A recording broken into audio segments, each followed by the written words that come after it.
Hello everyone, welcome back to PCS mind. दोस्तों, घटना चक्र पूर्वावलोकन की इस सीरीज में आप सभी का स्वागत है। आज की क्लास में हम भारतीय राज व्यवस्था पॉलिटी को कवर करने वाले हैं। घटना चक्र में पॉलिटी की आज आपकी तीसरी क्लास है। 2 क्लासेस आपकी ऑलरेडी हो चुकी हैं, तो आपको इन क्लासेस को भी देख लेना है और आज की क्लास में पॉलिटी का सेक्शन आपका कंप्लीट हो जाएगा। चलिए फिर स्टार्ट करते हैं आज की क्लास। इसके अलावा फ्रेंड्स, आप हमारे टेलीग्राम चैनल को भी ज्वाइन कर सकते हैं। टेलीग्राम पर जाकर आपको सर्च करना है, तो आपको टेलीग्राम पर जाकर सर्च करना है @PCS Mind और टेलीग्राम चैनल को ज्वाइन कर लेना है। टेलीग्राम पर हम आपके साथ PDF को शेयर कर देते हैं। चलिए फिर शुरू करते हैं। देखिए, सबसे पहला क्वेश्चन है आज आपके सामने 151 क्वेश्चन है। तो इस क्लास से पहले 2 क्लास जो हमने की थी उसमें ऑलरेडी हम आपका पॉलिटी के 150 लगभग 150 क्वेश्चंस को डिस्कस कर चुके हैं और आज आपका 151 क्वेश्चन है। तो घटना चक्र के अंदर पॉलिटी के लगभग आपके 200 क्वेश्चंस दिए गए हैं, जिनको हमें यहाँ पर कंप्लीट अच्छे से देखना है। देखिए, 151 क्वेश्चन है आपका, निम्नलिखित राज्यों में कहाँ विधान परिषद है। तो आपको पता होना चाहिए भारत के कितने राज्यों के अंदर और कौन कौन से राज्यों के अंदर विधान परिषद है। आपको पता है कि केंद्र सरकार के अंदर संसद होती है, संसद में आपका लोकसभा व राज्यसभा आते हैं, जबकि राज्य सरकार के अंदर विधायिका होती हैं, विधायिका में विधानसभा और विधान परिषद होती हैं। तो दोस्तों, आपको एक चीज ध्यान देनी है, विधानसभा आपको हर राज्य के अंदर देखने को मिल जाएगी, लेकिन विधान परिषद किसी किसी राज्य में ही पाई जाती हैं। टोटल आपके 6 राज्य हैं जहां पर विधान परिषद पाई जाती हैं, बाकी में सिर्फ विधानसभा आपको देखने को मिलेगी। देखिए, तो क्वेश्चन आपसे पूछा गया था निम्नलिखित राज्यों में कहां विधान परिषद है, तो सही आंसर था इसका डी, केवल 4। तो यहाँ पर दिए गए राज्यों में केवल बिहार के अंदर विधान परिषद है। तो बिहार में द्विसदनीय व्यवस्था है, इट मीन्स कि बिहार के अंदर विधानसभा और विधान परिषद दोनों हैं, जबकि केरल, दिल्ली और हिमाचल प्रदेश में विधान परिषद नहीं है। देखिए, यहाँ पर आपका दिया गया है आर्टिकल 168(1) के अनुसार वर्तमान में बिहार, महाराष्ट्र, कर्नाटक, उत्तर प्रदेश, आंध्र प्रदेश, तेलंगाना में विधान परिषदें हैं। अतः भारत के 6 राज्यों में विधान परिषदें हैं। तो आपको इसको याद कर लेना है, वर्तमान में भारत के 6 राज्यों में विधान परिषद हैं। कौन कौन से राज्य हैं? बिहार है, महाराष्ट्र है, कर्नाटक है, उत्तर प्रदेश है, आंध्र प्रदेश है, तेलंगाना है, जहां पर विधान परिषदें हैं। 152 क्वेश्चन है, भारतीय संविधान के निम्नांकित अनुच्छेदों में कौन राज्य की विधानसभाओं के निर्वाचन का प्रावधान प्रस्तुत करता है? सही आंसर है ए, अनुच्छेद 170। तो अनुच्छेद 170 विधानसभाओं की संरचना, अनुच्छेद 176 राज्यपाल का विशेष अभिभाषण और अनुच्छेद 178 विधानसभा का अध्यक्ष और उपाध्यक्ष का निर्धारण करता है। तो आपसे क्वेश्चन पूछा गया था कि भारतीय संविधान के निम्नांकित अनुच्छेदों में कौन राज्य की विधानसभाओं के निर्वाचन का प्रावधान करता है? तो अनुच्छेद 170 विधानसभाओं के निर्वाचन का प्रावधान करता है। 153 क्वेश्चन है आपका, यदि किसी राज्य की विधानसभा का अध्यक्ष स्पीकर पद त्यागना चाहे तो उसे अपना त्याग पत्र किसको देना होता है? तो सही आंसर है सी, उपाध्यक्ष को। यदि किसी राज्य की विधानसभा का अध्यक्ष अपना पद त्यागना चाहता है तो उसे अपना त्याग पत्र विधानसभा उपाध्यक्ष को देना होता है, आर्टिकल 179 के अकॉर्डिंग। 154 क्वेश्चन है आपका, किसी उच्च न्यायालय ने यह फैसला दिया है कि एक ही बार में 3 बार तलाक कहने से तलाक होना गैर कानूनी है? तो सही आंसर है बी, इलाहाबाद उच्च न्यायालय ने यह फैसला दिया था। देखिए, इलाहाबाद उच्च न्यायालय ने रहमतुल्लाह बनाम स्टेट ऑफ यूपी 1994 के मामले में यह निर्णय दिया कि यदि विधि के उपबंधों को विफल करने के उद्देश्य से 3 बार तलाक कहकर तलाक दिया जाता है तो ऐसा तलाक गैर कानूनी होगा। 155 क्वेश्चन है, निम्नलिखित उच्च न्यायालयों में से कौन एक से अधिक राज्य या केंद्र शासित प्रदेश के लिए है? तो सही आंसर यहाँ पर सी और डी है, गुवाहाटी और मुंबई। देखिए, तो फ्रेंड्स यहाँ पर आप देख सकते हैं गुवाहाटी उच्च न्यायालय एक से अधिक राज्यों के लिए है। इसकी क्षेत्राधिकारिता असम, नागालैंड, मिजोरम एवं अरुणाचल प्रदेश तक है, जबकि मुंबई उच्च न्यायालय का क्षेत्राधिकार महाराष्ट्र, दादरा एवं नगर हवेली और दमन व दीव तथा गोवा तक है। तो गुवाहाटी और मुंबई उच्च न्यायालय का क्षेत्राधिकार एक से अधिक राज्यों में है, इसको आपको याद रखना है।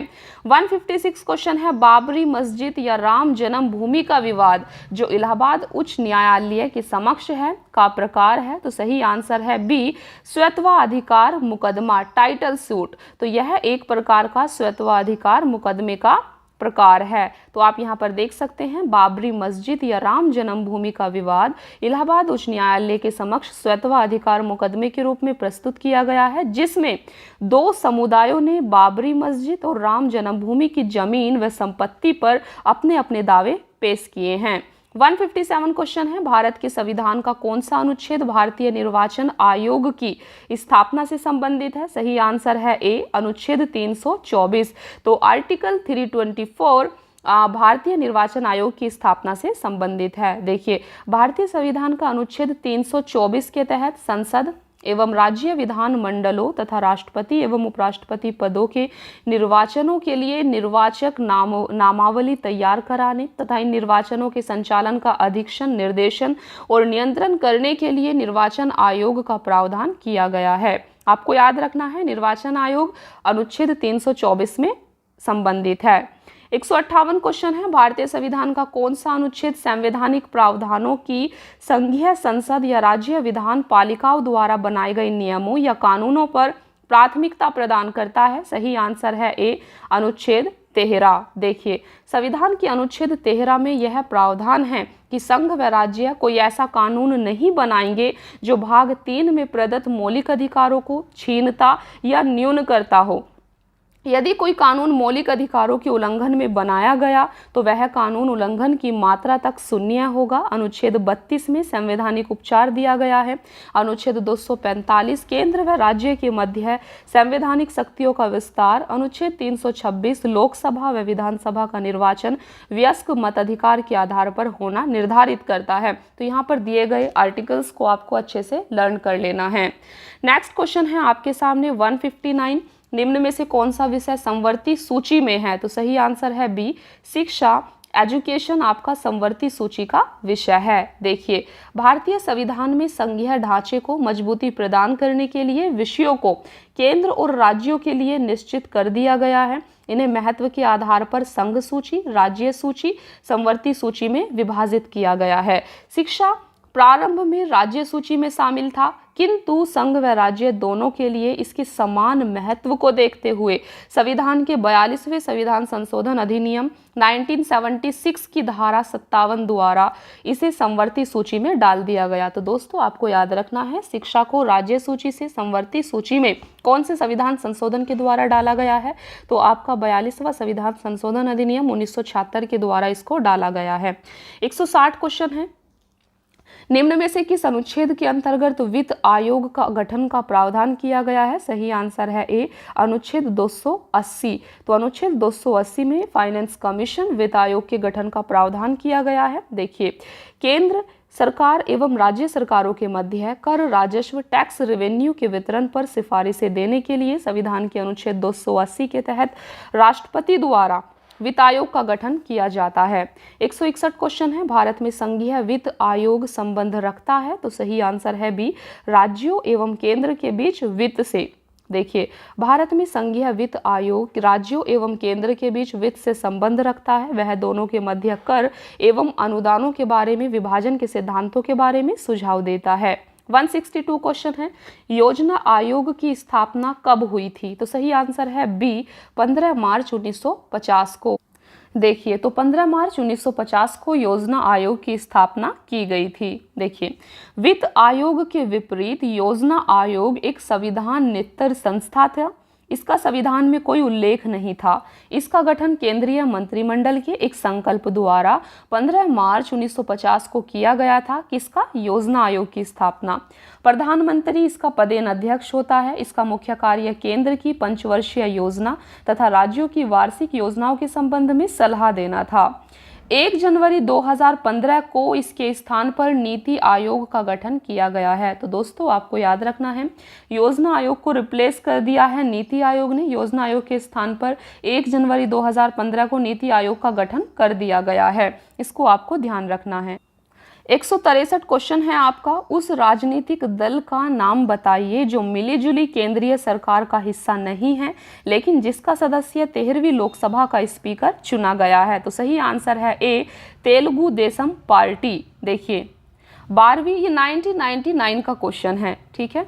तो 12वीं व 13वीं लोकसभा के स्पीकर GMC बाल योगी थे, जो तेलुगु देशम पार्टी के सदस्य थे। यह दल राष्ट्रीय जनतांत्रिक गठबंधन NDA की साझा सरकार में शामिल नहीं हुआ था। तो काफी पुराना क्वेश्चन है। देखिए 164 क्वेश्चन है आपका, भारत के विभिन्न राजनीतिक दलों को राष्ट्रीय या क्षेत्रीय दल का दर्जा देने का अधिकार किसको है। तो सही आंसर है आपका सी, चुनाव आयोग को।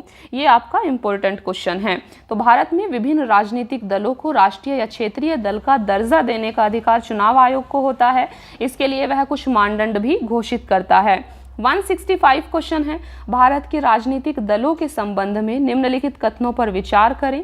तो यहाँ पर आप देख सकते हैं सही आंसर आपका डी है। इट मीन्स कि 1, 2, 3, 4 आपके यहाँ पर चारों कथन सही दिए गए हैं, इसलिए आपको इनको ध्यान से देखना है। देखिए ये कथन राजनीतिक दलों के संबंध में दिए गए हैं। सबसे पहला कथन है आपके सामने, जन प्रतिनिधित्व अधिनियम 1951 राजनीतिक दलों के पंजीकरण का प्रावधान करता है। तो ये कथन आपका सही है। राजनीतिक दलों का पंजीकरण निर्वाचन आयोग करता है, ये कथन आपका सही है। तीसरा है, राष्ट्रीय स्तर का राजनीतिक दल वह है जिसे 4 या अधिक राज्यों में मान्यता प्राप्त हो। तो ये कथन भी आपका सही है। 1999 के आम चुनाव में निर्वाचन आयोग द्वारा मान्यता प्राप्त 6 राष्ट्रीय और 48 राज्य स्तरीय दल थे। तो ये कथन भी आपका यहाँ पर सही दिया गया है। चारों कथन सही हैं जो आपको यहाँ पर देख लिए हैं। चलिए आगे बढ़ते हैं। नेक्स्ट क्वेश्चन है आपका, निम्न में से किस वर्ष सरकार या आयोग जिसे केंद्र राज्य संबंधों में परिवर्तन की संस्तुति का अधिकार दिया गया था ने अपना प्रतिवेदन जमा किया था। सही आंसर है डी, 1987 में। देखिए सरकार या आयोग जिसे केंद्र राज्य संबंधों की समीक्षा के लिए गठित किया गया था। सबसे पहले आपको याद रखना है सरकार या आयोग की स्थापना क्यों की गई थी। तो इसकी स्थापना केंद्र राज्य संबंधों की समीक्षा के लिए की गई थी। इसने 27 अक्टूबर 1987 को आधिकारिक तौर पर अपना प्रतिवेदन जमा किया था। गौरतलब है कि वर्ष 1983 में केंद्र सरकार ने सर्वोच्च न्यायालय के सेवानिवृत्त न्यायाधीश RS सरकारिया की अध्यक्षता में एक 3 सदस्यीय आयोग का गठन किया था। इस आयोग ने केंद्र राज्य संबंधों की सुधार की दिशा में 247 सिफारिशें प्रस्तुत की थी।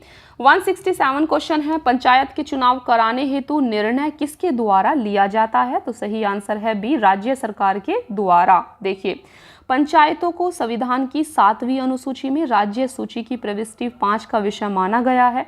संविधान के अनुच्छेद 40 में पंचायतों के संबंध में राज्यों को कानून बनाने का अधिकार दिया गया है। तो अनुच्छेद 40 आपका DPSP राज्य के नीति निदेशक तत्वों में दिया गया है, जहां पर पंचायतों का वर्णन है। इस प्रकार पंचायत राज्य सरकार का विषय होती हैं। इसके गठन तथा चुनाव कराने का अधिकार राज्य सरकारों को ही होता है।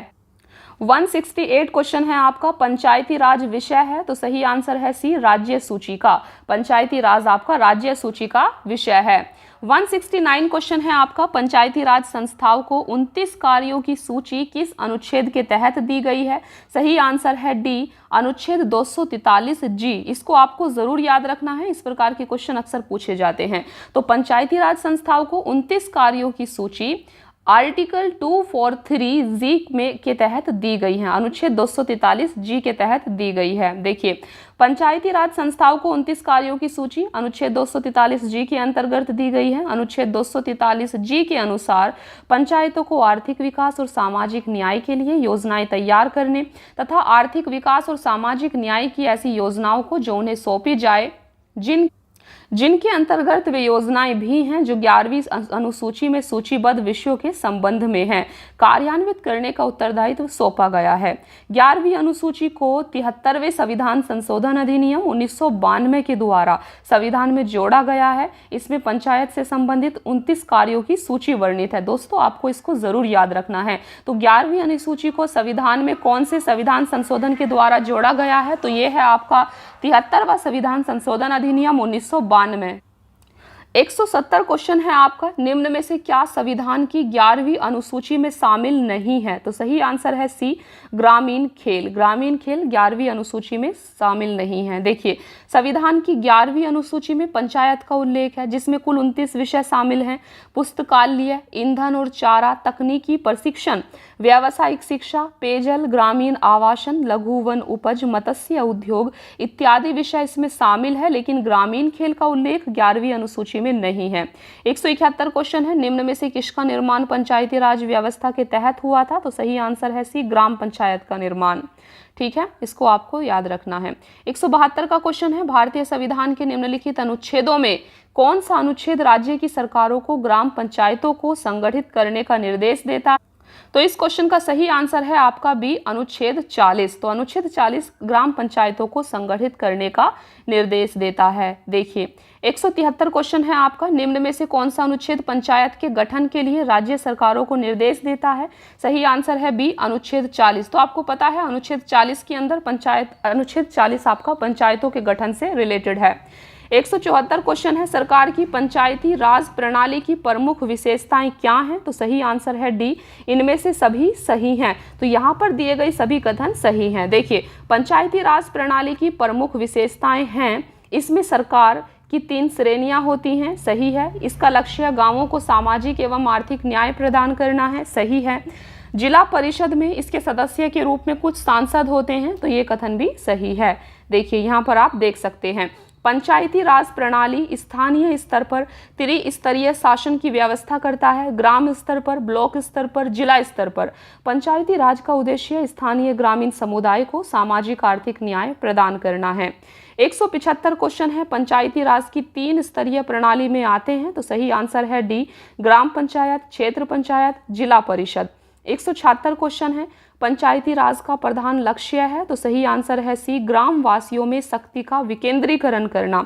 पंचायती राज का प्रधान लक्ष्य ग्राम वासियों में शक्ति का विकेंद्रीकरण है, जिससे वे अपनी आवश्यकताओं के अनुरूप नीतियां बना सके एवं लागू कर सके।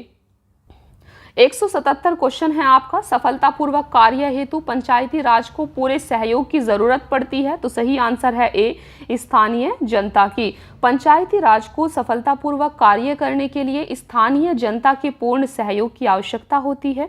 बिना जन भागीदारी के पंचायती राज का स्वयं साकार नहीं हो सकता।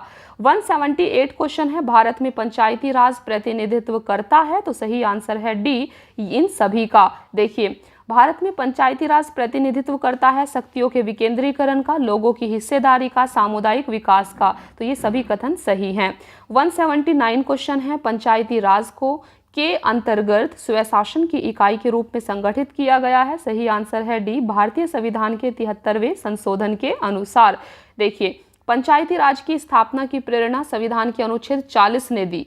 आगे चलकर 73वें संविधान संशोधन 1992 के माध्यम से इसे स्वशासन की इकाई के रूप में गठित करने के व्यवस्थित प्रयास किए गए। 180 क्वेश्चन है, जिस समिति की सिफारिश पर भारत में पंचायती राज की स्थापना की गई उसका अध्यक्ष कौन था? तो सही आंसर है सी, बलवंत राय मेहता। तो बलवंत राय मेहता की सिफारिश पर भारत में पंचायती राज की स्थापना की गई थी। देखिए, पंचायती राज की अनुशंसा के लिए 1957 में एक समिति गठित की गई थी, जिसके अध्यक्ष बलवंत राय मेहता थे, जिसका उद्देश्य ग्रामवासियों में शक्ति का विकेंद्रीकरण था। बलवंत राय मेहता कमेटी ने पंचायतों के त्रिस्तरीय ढांचे की सिफारिश की थी, इसको आपको याद रखना है। देन 1977 में दोस्तों अशोक मेहता कमेटी गठित की गई थी। 1978 में प्रस्तुत रिपोर्ट में अशोक मेहता कमेटी ने 2 स्तरीय पंचायत प्रणाली का सुझाव दिया था। 1985 में GB के राव समिति का गठन किया गया था। 1986 में LM सिंघवी कमेटी बनाई गई थी। 1988 में PK थुंगन कमेटी का गठन किया गया था। LM सिंघवी समिति ने पंचायतों को संवैधानिकता का दर्जा देने की सिफारिश की थी। तो यहाँ पर ये व्याख्या आपके लिए काफ़ी ज़्यादा इम्पोर्टेंट है। यहाँ पर आपसे कई प्रकार के क्वेश्चंस बन सकते हैं। सबसे पहले यहाँ पर जितनी भी कमेटी आपको दी गई है उनके गठन को आपको याद रखना है। जैसे सबसे पहले है आपका बलवंत राय मेहता कमेटी। आपको याद रखना है बलवंत राय मेहता कमेटी का गठन कब हुआ था, तो 1957 में। और बलवंत राय मेहता समिति ने त्रिस्तरीय पंचायत का सुझाव दिया था, पंचायतों के त्रिस्तरीय ढांचे की सिफारिश की थी। सबसे पहले आपको ये याद रखना है। देन आपको याद रखना है 1977 में अशोक मेहता कमेटी का गठन किया गया था और अशोक मेहता कमेटी ने 2 स्तरीय पंचायत प्रणाली का सुझाव दिया था। देन आपको याद रखना है 1985 में GBK राव कमेटी का गठन किया गया। देन 1986 में LM सिंघवी कमेटी का गठन किया गया था और LM सिंघवी कमेटी ने ही पंचायतों को संवैधानिकता का दर्जा प्रदान करने की सिफारिश की थी। आपको याद रखना है 1988 में PK थुंगन कमेटी का गठन किया गया था। तो इस प्रकार से इन सभी आपको सभी इंफॉर्मेशन को अच्छे से लर्न करना है। 181 क्वेश्चन है, भारत में पंचायती राज की अनुशंसा के लिए बनी समिति के अध्यक्ष कौन थे? तो इसका सही आंसर है ए, बलवंत राय मेहता। तो बलवंत राय मेहता पंचायती राज की अनुशंसा के लिए बनी समिति के अध्यक्ष थे। 182 क्वेश्चन है, निम्न में से कौन सा विकेंद्रीकरण का वैशिष्ट्य नहीं है या विशेषता नहीं है? तो सही आंसर है सी, स्थानीय समुदायों में आत्मविश्वास को नहीं जगाना। तो ये विकेंद्रीकरण की विशेषता नहीं है। 183 क्वेश्चन है, भारत में पंचायती राज व्यवस्था सर्वप्रथम राजस्थान और कहाँ प्रारंभ की गई थी? तो सही आंसर है डी, आंध्र प्रदेश। आपको याद रखना है भारत में पंचायती राज व्यवस्था सर्वप्रथम राजस्थान और आंध्र प्रदेश में प्रारंभ की गई थी। देखिए संविधान के अनुच्छेद 40 में, इस आर्टिकल को आपको बिल्कुल नहीं भूलना है। संविधान के आर्टिकल 40 में राज्यों के पंचायतों के गठन का निर्देश दिया गया है। 1957 में बलवंत राय मेहता समिति ने त्रिस्तरीय पंचायतों के गठन की सिफारिश की। इनकी सिफारिश के आधार पर पंडित जवाहरलाल नेहरू ने 2 अक्टूबर 1959 को राजस्थान के नागौर जिले में पंचायती राज का उद्घाटन किया। तो आपने देखा कि सबसे पहले पंचायती राज प्रणाली को कहां लागू किया गया था? तो सबसे पहले 2 अक्टूबर 1959 को राजस्थान के नागौर जिले में पंचायती राज का उद्घाटन किया गया था और उसके बाद आंध्र प्रदेश ने भी इस व्यवस्था को अपने यहाँ लागू कर पंचायती राज प्रणाली लागू करने वाला दूसरा राज्य बन गया था। तो पहला राज्य आपका राजस्थान है और दूसरा राज्य आंध्र प्रदेश है। 184 क्वेश्चन है, पंचायती राज सर्वप्रथम प्रवर्तित किया गया था। सही आंसर है डी, राजस्थान में। आप सभी को पता है अभी। 185 क्वेश्चन है, निम्न में से किस कमेटी या आयोग ने न्याय पंचायत बनाने की सिफारिश की थी? सही आंसर है B, Ashok Mehta committee. Ashok Mehta committee ने न्याय पंचायत बनाने की सिफारिश की थी। 186 क्वेश्चन है, निम्न में से कौन सा कार्य स्थानीय स्वशासन के अधिकार क्षेत्र में नहीं आता है? तो सही आंसर है आपका यहाँ पर डी, सार्वजनिक अनुशासन का रखरखाव। तो दोस्तों स्थानीय स्वशासन के अधिकार क्षेत्र में सार्वजनिक स्वास्थ्य, स्वच्छता, जनो उपयोगी सेवा आती है, किंतु सार्वजनिक अनुशासन का रखरखाव नहीं आता। सार्वजनिक अनुशासन का रखरखाव कार्यपालिका के क्षेत्र में आता है। 187 क्वेश्चन है, पंचायती राज प्रणाली किस सूची में है? तो सही आंसर है बी, राज्य सूची। पंचायती राज प्रणाली राज्य सूची का विषय है। देखिए भारतीय संविधान की 7वीं अनुसूची में 3 सूचियां दी गई हैं, संघ सूची, राज्य सूची, संवर्ती सूची। पंचायती राज प्रणाली राज्य सूची का विषय है, यह राज्य सूची की प्रविष्टि 5 का विषय है। 188 क्वेश्चन है, किस राज्य या किन राज्यों ने पंचायती राज संस्थाओं में स्त्रियों को 50% आरक्षण को वैध किया है? तो कहां पर पंचायती राज प्रणाली में महिलाओं को 50% आरक्षण दिया गया है? इसका सही आंसर है आपका डी, 1, 2, 3, 4। इन सभी चारों राज्यों ने महिलाओं को पंचायती राज प्रणाली में 50% आरक्षण का प्रावधान किया है। तो कौन कौन से राज्य हैं आप देख सकते हैं। बिहार ने किया हुआ है, उत्तराखंड, मध्य प्रदेश, हिमाचल प्रदेश। देखिए यहाँ पर आप देख सकते हैं बिहार, उत्तराखंड, हिमाचल प्रदेश तथा मध्य प्रदेश राज्यों ने पंचायती राज संस्थाओं में महिलाओं को 50% आरक्षण को वैध किया है। इसके अतिरिक्त आंध्र प्रदेश, केरल, छत्तीसगढ़, झारखंड, महाराष्ट्र, ओडिशा, राजस्थान, कर्नाटक, पंजाब, सिक्किम, तमिलनाडु, तेलंगाना, पश्चिम बंगाल, त्रिपुरा में महिलाओं के लिए 50% स्थान पंचायतों में आरक्षित किए गए हैं। 189 क्वेश्चन है, किन राज्य सरकारों ने 2010 तक स्थानीय निकायों में महिलाओं का आरक्षण 50% कर दिया है? तो सही आंसर है बी, बिहार, मध्य प्रदेश और हिमाचल प्रदेश। 190 क्वेश्चन है आपके सामने, 73वें संविधान संशोधन कानून की वैधानिक शुरुआत किस संविधान संशोधन बिल से हुई है? तो सही आंसर है डी, 64वें संविधान संशोधन बिल के द्वारा हुई है। देखिए, पंचायती राज संस्थाओं को संवैधानिक दर्जा प्रदान करने वाले 73वें संविधान संशोधन अधिनियम की वैधानिक शुरुआत मूलतः 64वें संविधान संशोधन विधेयक के द्वारा हुई थी। इस बिल को तत्कालीन प्रधानमंत्री राजीव गांधी ने मई 1989 में लोकसभा में प्रस्तुत किया था। हालांकि यह विधेयक राज्यसभा में पारित न होने के कारण व्यपगत हो गया था, कोलैप्स हो गया था। तत्पश्चात 72वें संविधान संशोधन विधेयक 1991 को संसद के दोनों सदनों द्वारा पारित होकर 73वें संविधान संशोधन अधिनियम 1992 के रूप में अधिनियमित किया गया था। 191 क्वेश्चन है, किस संवैधानिक संशोधन के द्वारा पंचायती राज संस्थाओं को संवैधानिक स्तर प्राप्त हुआ है? तो सही आंसर है ए, 73वें संविधान संशोधन के द्वारा। 73वें संवैधानिक संशोधन 1992 के द्वारा पंचायती राज संस्थाओं को संवैधानिक स्तर प्राप्त हुआ है। 192 क्वेश्चन है आपका, संविधान का 73वां संशोधन संबंधित है? तो सही आंसर है डी, पंचायती राज प्रणाली से। संविधान का 73वां संशोधन अधिनियम पंचायती राज प्रणाली से संबंधित है।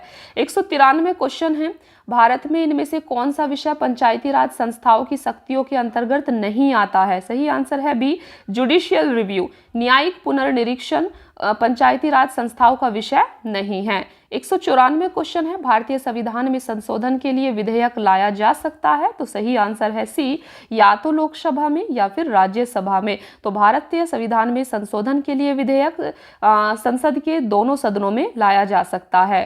देखिए, यहाँ पर आप देख सकते हैं, भारतीय संविधान में संशोधन के लिए विधेयक संसद के किसी भी सदन, लोकसभा या राज्यसभा में लाया जा सकेगा। संविधान संशोधन की शक्ति और उसके लिए प्रक्रिया संविधान के अनुच्छेद 368 में वर्णित है। तो संविधान संशोधन की शक्ति संविधान के अनुच्छेद 368 में वर्णित है, इसको आपको याद रखना है। 195 क्वेश्चन है, भारतीय संविधान के लिए प्रथम संशोधन विधेयक लाया गया था? सही आंसर है बी, 1951 में। तो भारतीय संविधान के लिए प्रथम संशोधन विधेयक 1951 में लाया गया। इस संशोधन के द्वारा आप देख सकते हैं इतने सब आर्टिकल्स में संशोधन किया गया था। 196 क्वेश्चन है, निम्न में से किस संविधान संशोधन अधिनियम को लघु संविधान कहा गया था? तो लघु संविधान आपका 42वें संविधान संशोधन अधिनियम को कहा जाता है, इसको आपको जरूर याद रखना है। देखिए, 1976 में हुए 42वें संविधान संशोधन द्वारा संविधान के बहुत सारे मौलिक प्रावधानों को बदलने की कोशिश की गई, इसलिए इसे लघु संविधान की संज्ञा दी गई है। 42वें संविधान संशोधन का मुख्य उद्देश्य उच्चतम न्यायालय द्वारा 1973 में केशवानंद भारती मामले में दिए गए निर्णय से उत्पन्न कठिनाई को दूर करना था, जिसमें संसद की संविधान संशोधन की शक्ति को इस मामले में निर्णित संविधान के आधारभूत ढांचे को संशोधन करने से रोका गया था।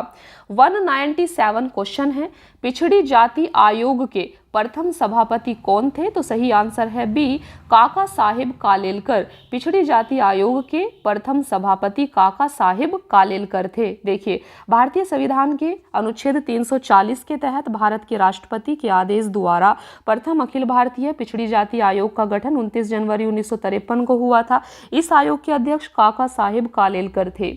198 क्वेश्चन है, राज्य लोक सेवा आयोग का अध्यक्ष किसके द्वारा नियुक्त किया जाता है? तो इस क्वेश्चन का सही आंसर है सी, राज्य के राज्यपाल के द्वारा। देखिए, राज्य लोक सेवा आयोग के अध्यक्ष की नियुक्ति राज्य के राज्यपाल के द्वारा की जाती है, यद्यपि इन्हें हटाने का अधिकार राष्ट्रपति को है। राष्ट्रपति उन्हें इसी आधार पर हटा सकता है जिन आधारों पर संघ लोक सेवा आयोग के अध्यक्ष एवं सदस्यों को हटाया जाता है। गौरतलब है कि भारतीय संविधान के भाग 14 के अनुच्छेद 315 से 323 तक राज्य लोक सेवा आयोग की स्वतंत्रता शक्तियों के अलावा इसके गठन, सदस्यों की नियुक्ति एवं बर्खास्तगी इत्यादि का उल्लेख किया गया है। 199 क्वेश्चन है, भारत में मतदान के लिए प्रयोग की जाने वाली मशीन वीवीपैट का संस्करण क्या है? सही आंसर है सी, M3। 200 क्वेश्चन है आपके सामने, भारत के वरीयता क्रम में निम्न में से कौन पहले आता है? तो सही आंसर है आपका ई। चलिए देखते हैं इसको। देखिए, वरीयता अनुक्रम केंद्र एवं राज्य सरकारों में विभिन्न पदाधिकारियों की रैंक एवं ऑर्डर से संबंधित है। इस संबंध में वर्तमान अधिसूचना 26 जुलाई 1979 को जारी किया गया था, जिसके अनुसार संघ लोक सेवा आयोग के अध्यक्ष, यूपीएससी, मुख्य निर्वाचन आयुक्त तथा भारत के नियंत्रक और महालेखा परीक्षक कैग को वरीयता क्रम में एक समान रखा गया है, जबकि उच्च न्यायालय के मुख्य न्यायाधीश को अपने न्यायिक क्षेत्र में 14वें तथा उसके बाहर 17वें क्रम पर रखा गया है। इसीलिए विकल्प ही आपका सही आंसर है। 201 क्वेश्चन है आपका, भारतीय संविधान का अनुच्छेद 300 किससे संबंधित है? सही आंसर है ए, मुकदमे तथा कार्यवाही से।